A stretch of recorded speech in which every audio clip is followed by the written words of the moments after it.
आजपासून आपण श्रीमद आदि शंकराचार्यांनी निर्मित असलेलं विवेक चूडामणी अत्यंत महत्त्वाचं ग्रंथ नाही म्हणू शकत आहे. अगदी छोटं, म्हणजे मी ऑर्डर केलं आत्ता काल परवाच आलं. हार्डली लाल रंगाचं छोटंसं पुस्तक आहे, 131-32 पानाचं, मराठीमधलं. अवेलेबल आहे इंटरनेटवर, तुम्ही स्वतःही मागवू शकता. अत्यंत छोटं वैदिक ज्ञान देणारं हे आहे, पुस्तक आहे. आणि त्याच्यामध्ये त्यांनी जे निर्माण केलं आहे हे पूर्ण वेदांतचं सार संग्रहरूप विवेक चूडामणी नावाचं गुरु आणि शिष्य संवादात्मक ग्रंथ त्यांनी निर्माण केला. आणि त्या ग्रंथामध्ये नित्य शुद्ध बुद्ध भुक्त स्वभाव, मुक्त स्वभाव, जीवेश्वर जगतभेदावरहित, कुटस्थ, नित्य, निर्विकल्प, निराकार, निराधार, सच्चिदानंद रूप परमात्म स्वरूप एकच सत्य आहे. आणि ह्याचा अभ्यास त्यांनी अत्यंत उत्तमरित्या ह्यातनं आपल्याला शिकवलेला आहे. आता ह्या एका ग्रंथाच्या अभ्यासाने परमात्म ज्ञान प्राप्त होऊ शकतं. अतिशय सोपा आणि सुलभ असं हा ग्रंथ आहे. पण आता पहिल्याच श्लोकामध्ये, मंगलाचरणमध्ये, त्यांनी तो आपल्याला कसा परिपूर्ण ज्ञात होईल ह्याचं 2 वाक्यात उत्तम वर्णन केलेलं आहे. तर जनरली आपण सारे ग्रंथ आणतो आणि वाचतो.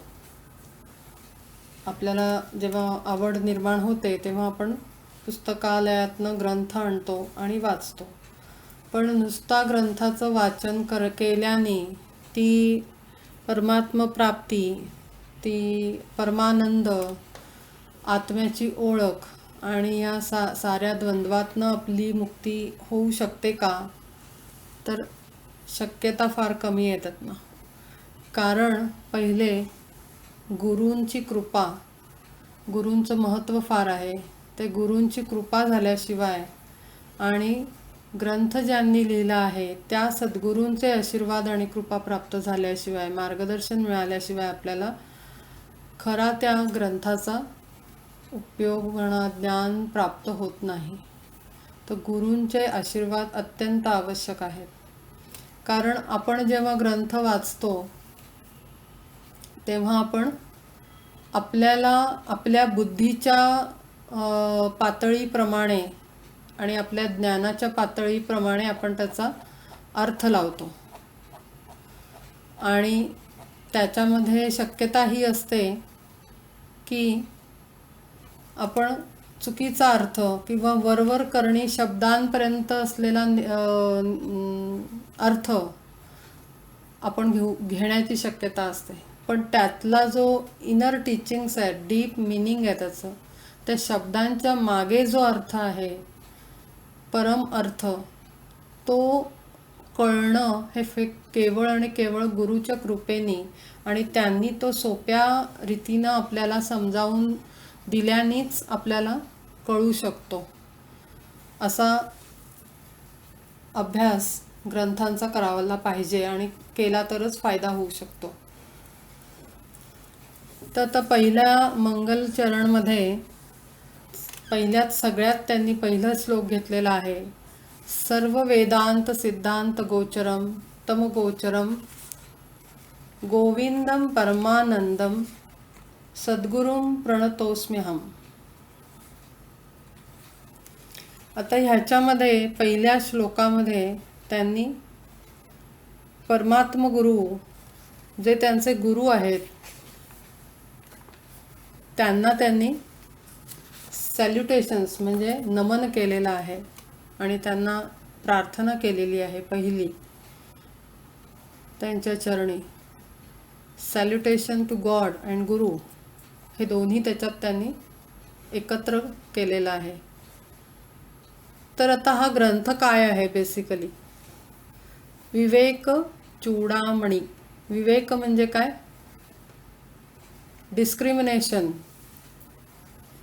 डिस्क्रिमिनेशन आपण बघितलं, सारा सार विवेक बुद्धी. सार आणि असार जे कळतं म्हणजे ते रोजच्या जीवनातलं नाही, तर परम अर्थापर्यंत पोचण्यापर्यंतचं सार आणि असार ज्यानी आपल्याला कळतं, ते सांगणारा आणि शिकवणारा हा चूडामणी म्हणजे ज्वेल ऑफ क्रेस्ट, क्राऊन मधला आपल्या ताज जो असतो डोक्यावरचा, त्यातला महत्वाचा जेम आहे हा ग्रंथ. इतकं त्याचं महत्त्व आहे. आणि म्हणून विवेक नाव का दिलं? का तर ह्याच्यामध्ये तुम्ही कंटेंटमध्ये जाल तर पूर्ण जीवनाचं पूर्ण त्यांनी सगळं क्लिअर इन नॉलेज दिलेलं आहे याच्यामध्ये. आणि ते कशाच्या बेसिसवर दिलं आहे? वेदाभ्यासाच्या. वेदांवरच त्यांनी पूर्ण भाष्य केलेलं आहे, लिखाण केलेलं आहे आदिशंकराचार्यांनी. तर त्यामुळे त्या सगळ्याला ज्याच्यामध्ये कव्हर करता येईल असं हे विवेक चूडामणीमधून त्यांनी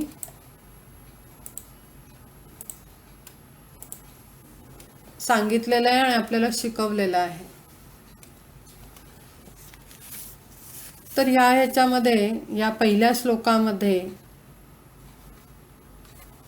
मराठी पुस्तकातला क्लिअर अर्थ असा आहे की सर्व वेदांत आणि सिद्धांताचा मुख्य विषय नित्य आनंद स्वरूपी तद्वत वाणी व मन यांच्या योगाने समजण्यास अशक्य अशा गुरुला मी नमन करतो. अशा सद्गुरूंना गोविंदाला मी नमन करतो. आता तुमच्या समोर जे मी प्रेझेंट केलं ते इंटरनेटवर जे मराठी बुक अवेलेबल आहे ते, आणि मी सांगते ते माझ्याकडे मी हार्ड कॉपी खरीदली आहे, त्यातनं सांगते. दोन्हीकडे अर्थ एकच आहे, थोडं शब्दांमध्ये फरक असेल आणि डिटेलिंग असू शकतं. पण त्यांनी ह्या पहिल्या श्लोकाचा सर्व वेदांत सिद्धांत गोचरम तमगोचरम म्हणजे ह्या वेद आणि सिद्धांत त्यातले आहेत, त्याच्यामध्ये जो मुख्य अर्थ केवळ वाणी आणि मन याच्या योगाने समजू शकतो, पण गुरु हा त्याही पलीकडे आहे. गुरुला समजणं हे वेदांतांना पण शक्य नाही झालं. अशा सद्गुरूला मी नमन करतो असं त्यांनी म्हटलं आहे. आता गोविंद हा शब्द जो त्यांनी वापरला आहे, हा गोविंद हा शब्द दोन अर्थांनी इथे वापरलेला आहे. गोविंद म्हणजे स्वतः आदि शंकराचार्यांचे सद्गुरूंचं नाव होतं गोविंदपाद. तर गोविंद हे नाव पहिलं त्यांनी गुरूंच्या नावाला अनुसरून वापरलेलं आहे, आणि त्याचा दुसरा अर्थ परमेश्वर असा आहे. परमेश्वर गोविंद विष्णू, कारण त्यांचं जे घराणं होतं ते विष्णू भक्त होते, आणि त्यांचा जन्म केरळमधलं कलडी म्हणून गाव आहे तिथे झालेला होता.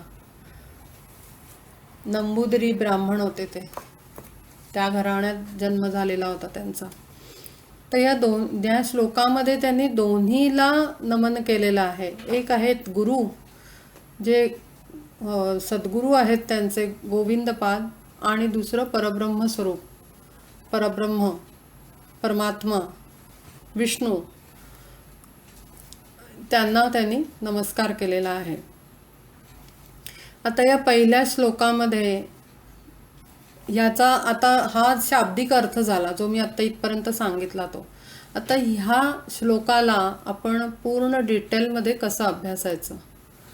तर पहिलं कुठल्याही ग्रंथाचं, सद्ग्रंथाचं लिखाण जे सुरू होतं तेव्हा जो लिहिणारा असतो तो कधीही क्रेडिट स्वतःला घेत नाही. कारण त्याला जेव्हा तो ज्ञान प्राप्त करतो, परमानंद अवस्थेला जातो, तेव्हा त्याला माहिती असतं की हे ज्ञान माझं नाही, हे परमात्म कृपेने प्राप्त झालं आहे आणि सद्गुरूंच्या कृपेने प्राप्त झालं आहे. ही देण आहे ती त्यांची आहे. त्यामुळे नेहमी कुठलंही ग्रंथ आपण उचलाल तर पहिलं नमन केलेलं असतं गुरूंना, कारण गुरूंशिवाय ज्ञानप्राप्ती नाही. म्हणून या पहिल्या श्लोकामध्ये त्यांना नमन केलेलं आहे. आणि आपण म्हणतो ना की complete respect, reverence to god and guru, म्हणजे 100% respect and deep respect to god and guru, तो त्यांनी इथे व्यक्त केलेला आहे. आणि हे व्यक्त करताना ते अत्यंत हंबल, म्हणजे अगदी शरणागत आल्यासारखे, आणि त्यांनी त्यांच्या गुरूंना हे मानलेलं आहे, ते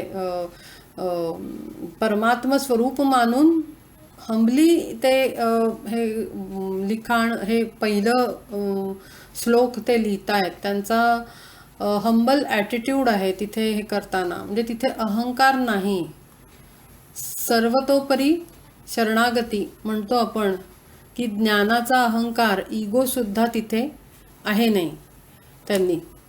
आणि तसंच असावं लागतं, तसं झाल्याशिवाय ज्ञान प्राप्त होत नाही. म्हणजे आपण जोपर्यंत काय म्हणतो आपण त्याला पूर्ण शरणागती प्राप्त करत नाही, मला काही कळत नाही, गुरु आपण मार्गदर्शन करा, मला योग्य मार्ग दाखवा आणि सत्य अर्थापर्यंत घेऊन चला, असं जोपर्यंत आपण पूर्णपणे त्यांना शरण जात नाही तोपर्यंत ज्ञानप्राप्ती अवघड आहे, ज्ञान मिळू नाही शकत. जसं स्पंज असतो, स्पंजमध्ये त्याच्यामध्ये स्पंज कसा असतो, एकदम सॉफ्ट, कितीही छोट्या याच्यात त्याला फिट करू शकतो आपण. आणि पाणी जर भरायला गेलं तर मॅक्झिमम वॉटर तो ॲब्सॉर्ब करतो, स्पंज जो असतो तो. तर साधकाची वृत्ती त्या स्पंजसारखी हवी, एकदम सॉफ्ट आणि हंबल, की त्यांनी जेवढं समोरनं ज्ञान मिळतंय, गुरु आणि परमात्मा देतोय, ते सगळं ॲब्सॉर्ब करण्याची ताकद आणि सामर्थ्य आणि ॲबिलिटी म्हणू शकतो आपण, ती त्याच्यात असली पाहिजे. नाहीतर ते वाहून गेल्यासारखं, एखाद्या भांड्यात पाणी ओतून त्या भांड्याच्या कपॅसिटीच्या स्टीलच्या ग्लासमध्ये जेवढं मावेल तेवढं आणि बाकीचं तर सगळं उलटून जाईल, असं असू नये कधी भक्तांनी किंवा साधकांनी. त्यांनी इतकं ते नॉलेज ॲब्सॉर्ब करण्याची ॲबिलिटी त्याच्यामध्ये पाहिजे. आणि ती ॲबिलिटी कुठून येईल, हंबल आणि शरणागत असल्यानंतरच. त्याच्याशिवाय ती क्वालिटी येऊ नाही शकत आपल्यामध्ये. आपलं जे बुद्धीचं भांडं आहे वरचं, ते इतकं मोठं पाहिजे. मोठं म्हणजे कसं, ॲब्सॉर्प्शनमध्ये, ॲब्सॉर्ब करण्याच्या अँगलनी मोठं पाहिजे, आकारांनी मोठं नाही. त्याच्यामध्ये ज्ञान सामावून घेण्याची ताकद पाहिजे आणि सामर्थ्य पाहिजे, तिथे जागा पाहिजे तेवढी. तरच त्या गुरु कृपेनं आणि परमात्मा कृपेनं असलेलं ज्ञान त्या साधकाला पूर्णपणे प्राप्त होऊ शकतं. पण जिथे अहंकार असतो, दंभ असतो, विकार असतात, किंवा मला कळतं, ही जेव्हा वृत्ती असते तेव्हा तिथे तुरंतच ते ज्ञानचा स्रोत येणं बंद होऊन जातं. येत नाही ते ज्ञान तिथपर्यंत, शक्यच नाही, कारण अहंकार असतो तिथे. मला कळतं असं साधकाला जेव्हा वाटतं तेव्हा तिथे ज्ञानाचा फ्लो कमी होऊन शेवटी तो बंद होतो, एका स्थितीला फ्लो राहत नाही. म्हणून सगळ्यात पहिले आपली क्वालिटी ही हवी की आपण अतिशय शांत आणि आपल्यामध्ये ॲब्सॉर्ब करण्याची ॲबिलिटी आपली जबरदस्त हवी. अहंकाराने कधीही गुरुसमोर बसू नये, ज्ञानप्राप्ती होऊ शकत नाही. ही एक क्वालिटी ते त्या श्लोकातनं, पहिल्या मंगलाचरणच्या श्लोकातनं ते दाखवून देतात की ते किती हंबल आहेत गुरूंच्या पुढे. दुसरं त्यांनी म्हटलंय की तिथे जेव्हा आपण गुरूंच्या समोर बसतो तेव्हा कम्प्लीट काय म्हणू शकतो आपण, सेल्फ ॲबनिगेशन, म्हणजे मला काही कळत नाही. मगाशी मी सांगितलं की पूर्ण इगोचा कम्प्लीट ॲब्सेन्स तिथे असायला पाहिजे. त्याच्याशिवाय तुम्हाला ते रिसिव्हिंग ॲबिलिटी आणि कपॅसिटी ती येणार नाही. त्यामुळे तिथे तेही त्यांनी दाखवलं आहे की किती त्यांनी स्वतःला ते कमी मानून सर्व श्रेय ज्ञानाचं आणि आज ह्या ग्रंथाला जे त्यांनी निर्मित केलं त्या ग्रंथाचं पूर्ण श्रेय ते आपल्या सद्गुरूंना देत आहेत, स्वतः न घेता. जबकि आदि शंकराचार्य हे परमगुरू आहेत आपल्या हिंदुस्थान भूमीवर. आणि असे जेव्हा परमगुरू आपल्या गुरूंना श्रेष्ठ मानतात तेव्हा किती किती तिथे त्यांच्या स्वभावामध्ये साधेपणा आणि किती तो ॲब्सॉर्ब करण्याची ॲबिलिटी आणि किती लीन ते झालेले आहेत तिथे गुरूंपुढे आणि ते गुरूंना किती महत्त्व देत आहेत. ह्यांच्या पुढे मग आपण असं छोट्या छोट्या ह्यानी आपण अहंकाराने फुलणं म्हणजे अत्यंत मूर्खपणा ठरेल. तर ही एक दुसरी क्वालिटी त्यांनी त्याच्यात इनडायरेक्टली शो केलेली आहे आणि ते आपल्याला टीचिंग्स देत आहेत या पहिल्या श्लोकाच्या थ्रू. आता हे सगळं करत असताना, हे लिहित असताना इनडायरेक्टली ते गुरूंकडनं आशीर्वादही मागत आहेत. जेव्हा आपण नमन करतो, आपण आपल्या घरातल्या ज्येष्ठांना श्रेष्ठांना आपण जेव्हा नमन करतो तेव्हा आपल्याला समोरून काय मिळतं? आशीर्वाद मिळतो. म्हणजे ते त्या आशीर्वाद प्राप्त करण्यासाठी सुद्धा ही एक ॲक्शन आहे त्यांची. पहिल्या श्लोकामध्ये एक तऱ्हेने त्यांचं he is seeking blessings from his गुरु, त्यांना त्यांच्या गुरूंकडनं आशीर्वाद हवा आहे. आणि ही इज डुईंग इन्व्होकेशन. आपण जे रोज इन्व्होकेशन करतो, आता पण आपण इन्व्होकेशन केलं होतं सुरुवातीला, तर ते इन्व्होक करणं म्हणजे आपण त्या परमात्म्याला साद घालणं आहे की आमच्यावर कृपा कर आणि आमच्या या अभ्यासामध्ये हजर राहा आणि आमच्यावर परमकृपा तू कर तुझी, जेणेकरून आम्ही हा अभ्यासाला व्यवस्थित समजू आणि त्याचं मनन चिंतन करू शकू आणि आमच्या रोजच्या व्यवहारात आम्ही त्याला वापरू. तसंच इथे त्यांनी इन्व्होकेशन केलेलं आहे गुरुला आणि सद्गुरूंना आणि परमात्म्याला. एकाच नावामध्ये त्यांनी दोन्हीला नमस्कार केलेला आहे, गुरु आणि परमात्मा, परब्रह्मस्वरूप. आता गुरु आणि जरी त्यांनी इथे त्यांनी मग आता दोघांना मग अलग अलग का नाही लिहिलं की परब्रह्माला नमस्कार आणि गुरूंना नमस्कार, असं पण नाही केलं. त्यांनी दोघांना एकत्र मध्ये का कव्हर केलं त्यांनी? कारण गुरुची क्वालिटी ह्या absolute aspect of supreme being असा आहे. आपणही नेहमी ही लाईन मी सुद्धा बऱ्याचदा तुम्हाला रिपीट केलेली आहे की गुरूंना कधीही शरीर रूपात देहामध्ये बघायचं नाही. तो सुप्रीम बीइंग आहे आणि डायरेक्ट परब्रह्म स्वरूप असतो. आणि म्हणून त्याच्यामध्ये गुरुला शरीरात न बघता त्यांनी परब्रह्म स्वरूप पाहिलं आहे आणि म्हणून तिथे एकच शब्द वापरला आहे पण त्याच्यात दोन्ही कव्हर केलेले आहेत. म्हणून वेगळं वेगळं लिहिलेलं नाही आहे, कारण गुरु हा डायरेक्ट आस्पेक्ट आहे परब्रह्माचा, डायरेक्ट मेसेंजर आहे तो.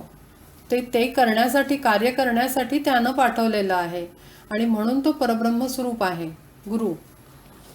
आता गुरु मग कसा असतो, म्हणजे इथे त्यांनी गुरूंना महत्त्व का दिलं तेही एक आपल्याला ह्याच्यामध्ये अभ्यास करायचा आहे की गुरूंना महत्त्व का जातं बाबा.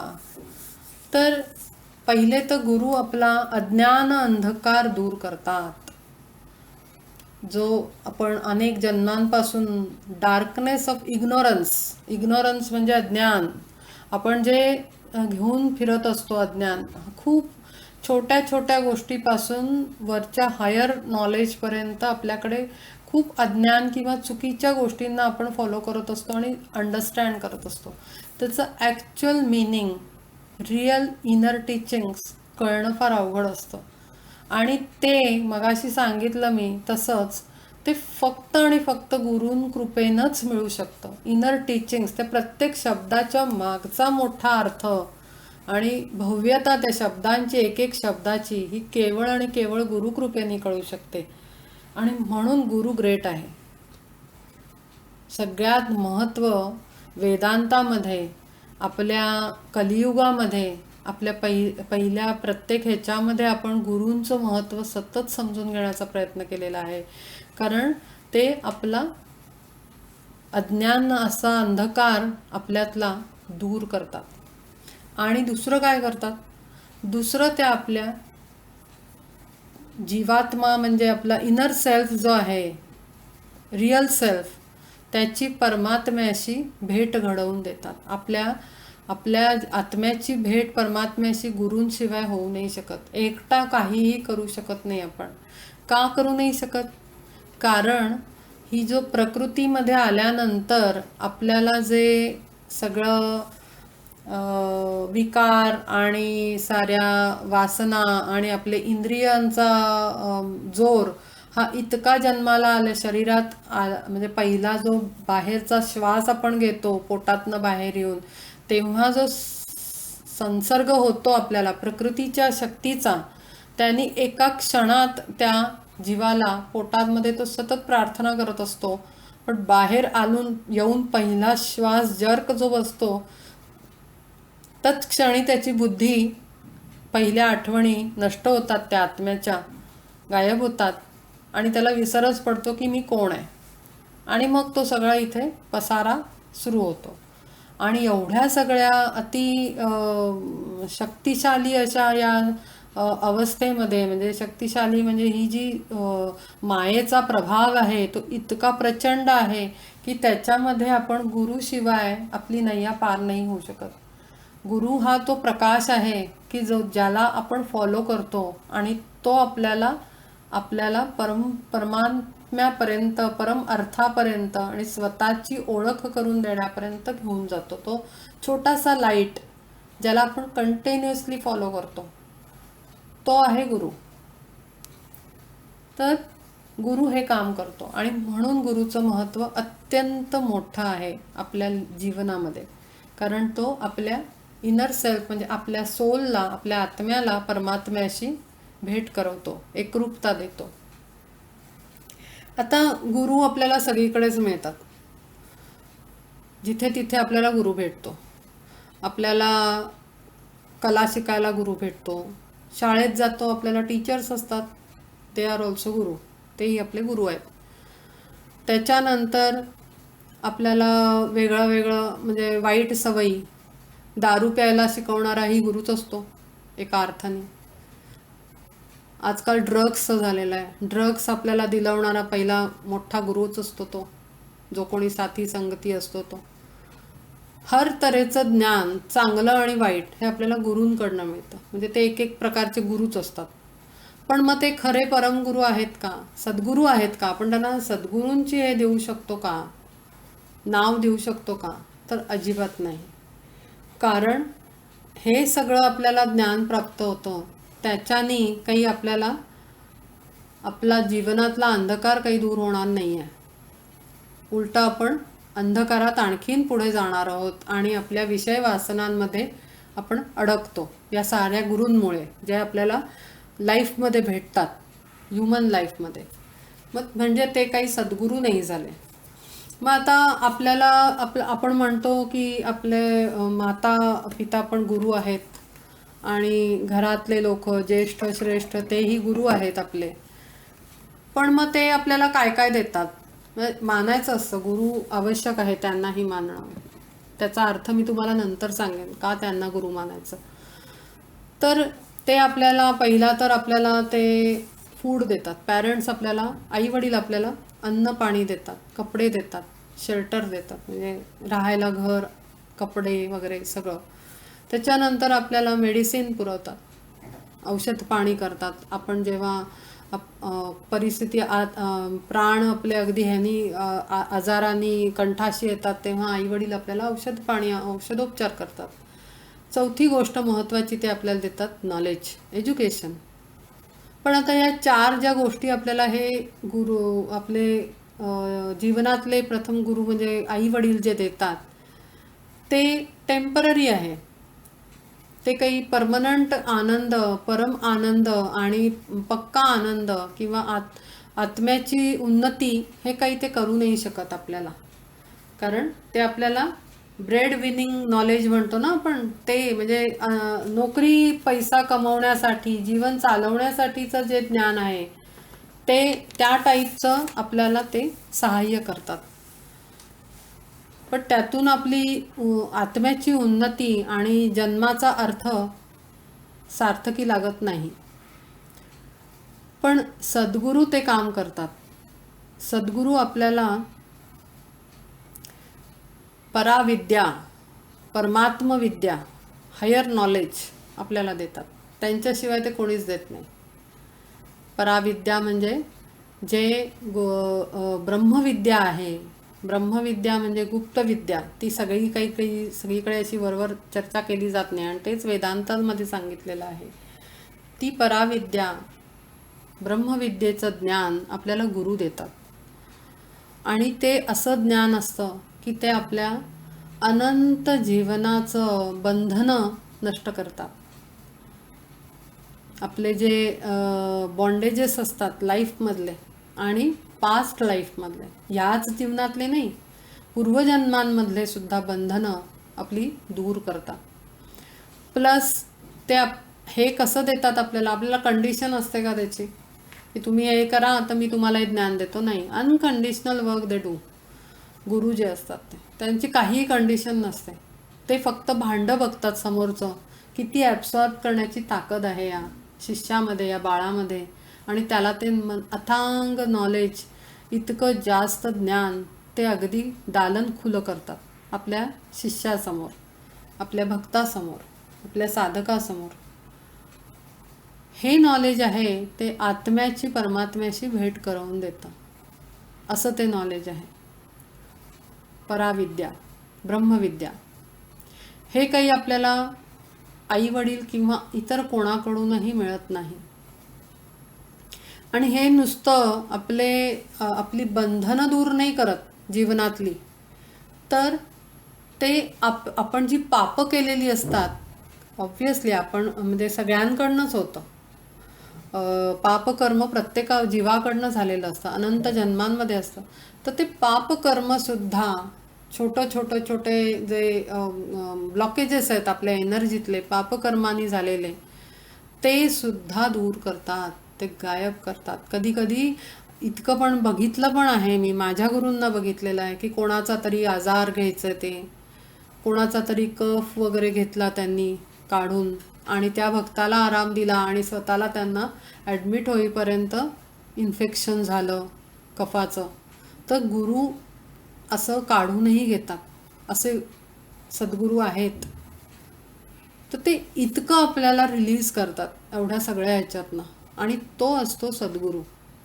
आणि म्हणून आपल्या 5व्या दशकात दासबोधात 2ऱ्या समासामध्ये गुरुचं महात्म्य सांगितलं आहे. मुख्य सद्गुरू लक्षणं सांगितली आहेत. मुख्य सद्गुरूचे लक्षणं: आधी पाहिजे विमळ ज्ञान, निश्चयाचे समाधान, स्वरूप स्थिती. त्याच्याकडे ज्ञान तसं असलं पाहिजे, तो असतो सद्गुरू. याहीवरी वैराग्य प्रबळ, वृत्ती उदास केवळ, विशेष आचारे निर्मळ, स्वधर्मविषयी. ज्याला स्वधर्म कळतो, धर्माचं ज्ञान आहे, जन्मधर्माचं, स्त्री देहधर्माचं ज्ञान आहे, त्याच्याकडे प्रचंड वैराग्य आहे, वैराग्य वृत्ती आहे, वृत्ती उदासीन आहे त्याची, त्याचं मन नाचरं नाही आहे. नंतर त्याचा आचार विचार निर्मळ आहे, त्याची शुद्ध बुद्धी आहे, त्याची सगळी एनर्जी बॉडी शुद्ध आहे, क्लीन आहे, आणि धर्माचं ज्ञान आहे. याहीवरी अध्यात्मश्रवण, हरिकथा निरूपण, जेथे परमार्थ विवरण निरंतर. सतत तो काय करत असतो? अखंड अध्यात्माचं अभ्यास त्याचा चालू असतो आणि ते सर्व लोकांपर्यंत पोहोचवण्याचं कार्यही ते सहजरित्या करत असतात. आणि त्या परमात्म्याचा अर्थ, परम अर्थाचं विवरण अतिशय सहजपणे, अगदी सोप्या सरळ भाषेत तो अगदी सहजतेनं करत असतो सर्व लोकांसाठी. आणि ते सुद्धा विनाशुल्क, म्हणजे काहीही त्यातनं त्यांची कंडिशन नाही आहे. Unconditional they do every work. जेथे सारासार विचार, म्हणजे काय, पुन्हा विवेक, तेथे होय जगद्धार. जगाचा उद्धार होतो, कारण तिथे सारासार विचाराचा मुख्य खांब रोवलेला असतो, विवेक बुद्धीचा. नवविधा भक्तीचा आधार बहुत जनासी. आणि हे ते शिकवतात कसं? या नवविधा भक्तीचा जो हे मार्ग दाखवलेला आहे, त्या सर्व मार्ग ते खुले करून देतात आपल्या भक्तांना. असा असतो सद्गुरू.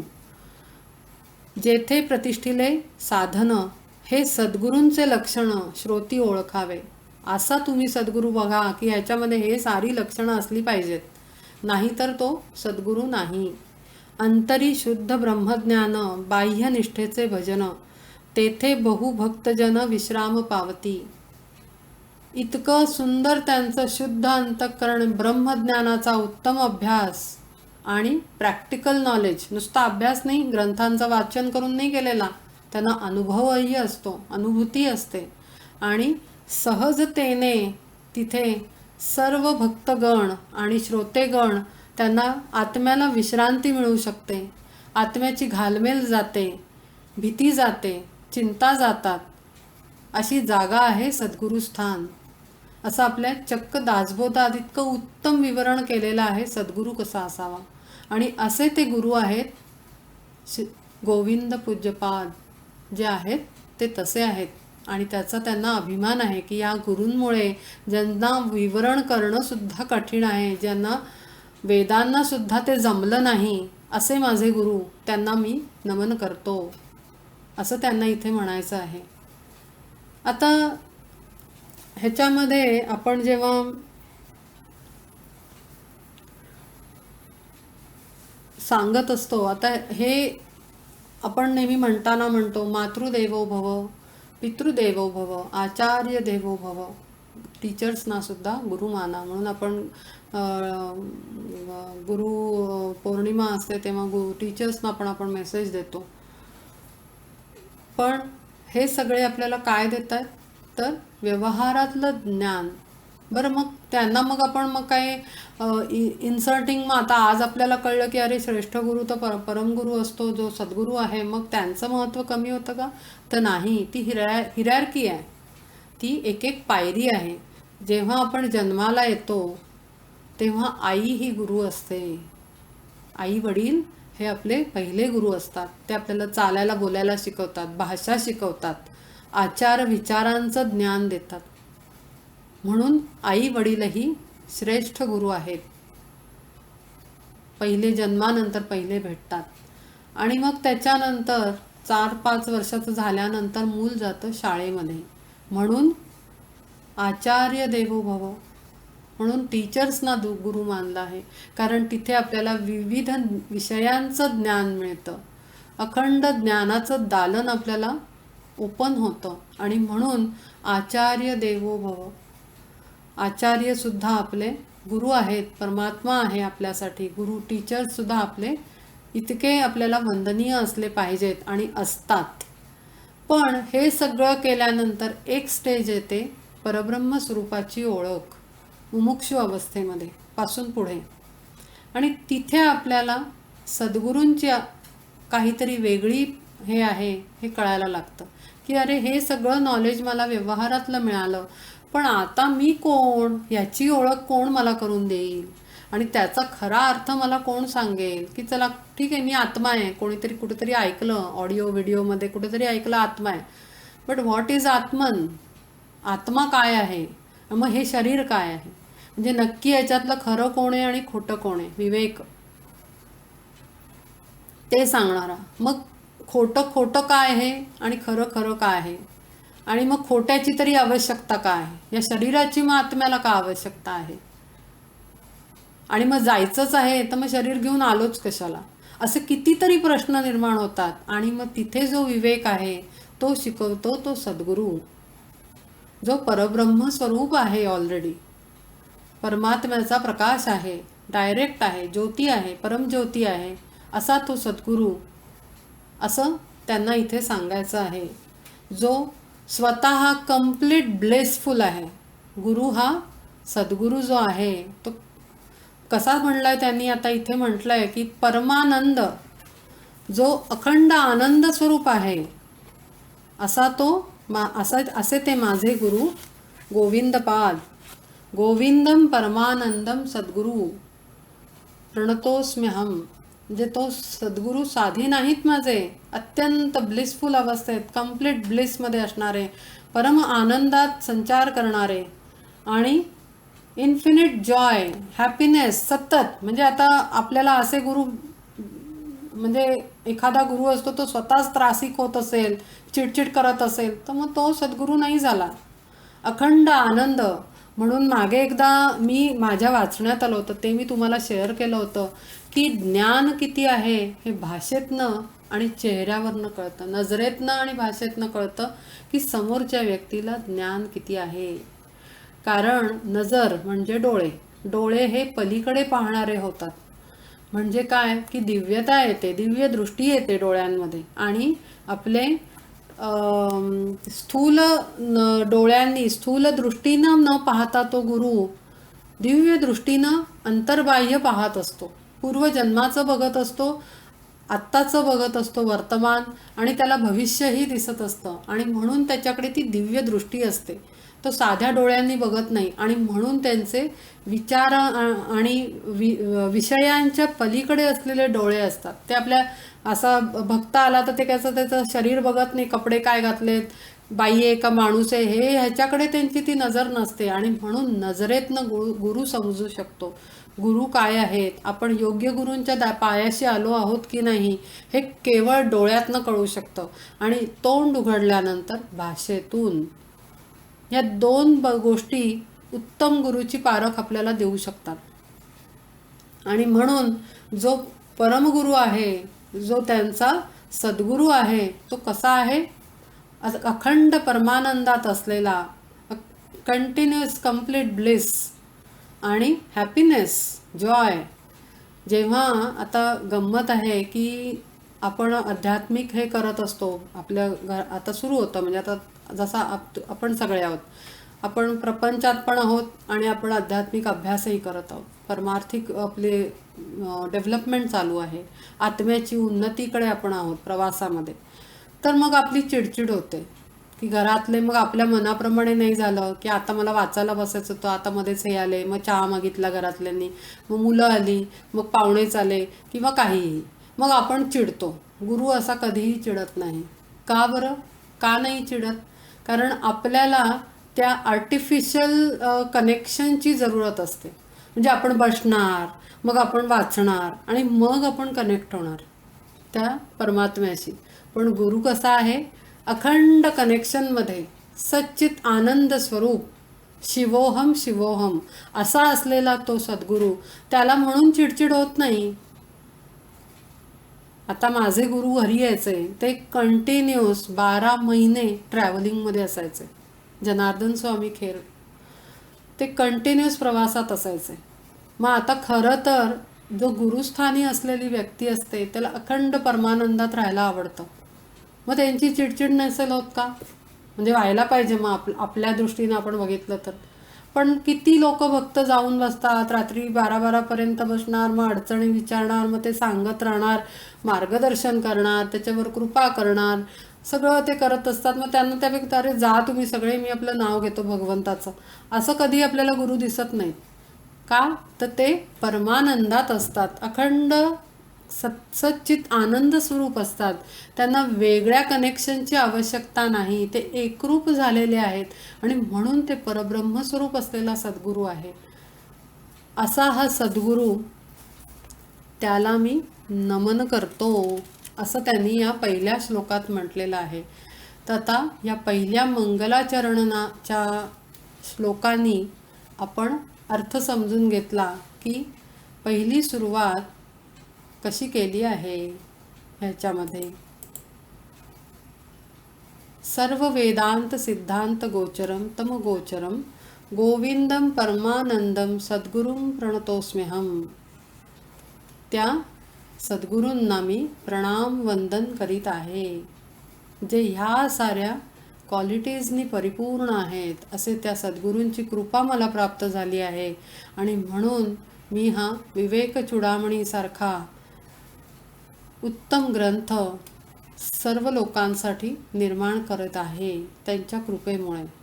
असं पहिल्या श्लोकामध्ये त्यांनी उत्तमरित्या आपल्याला मांडलं आहे आणि आपल्याला ते एकीकडे शिकवत पण आहेत, टीचिंग्सही देत आहेत, आपल्याला गायडन्स देत आहेत, आपल्याला शिकवत आहेत की गुरुकडे कसं बघायचं आणि कसं शरणागती जायचं, त्यांना अहंकार बाजूला ठेवायचा आणि गुरुचं महत्त्व काय आहे तेही त्यांनी या एका श्लोकात सर्वार्थाने सांगितलेलं आहे.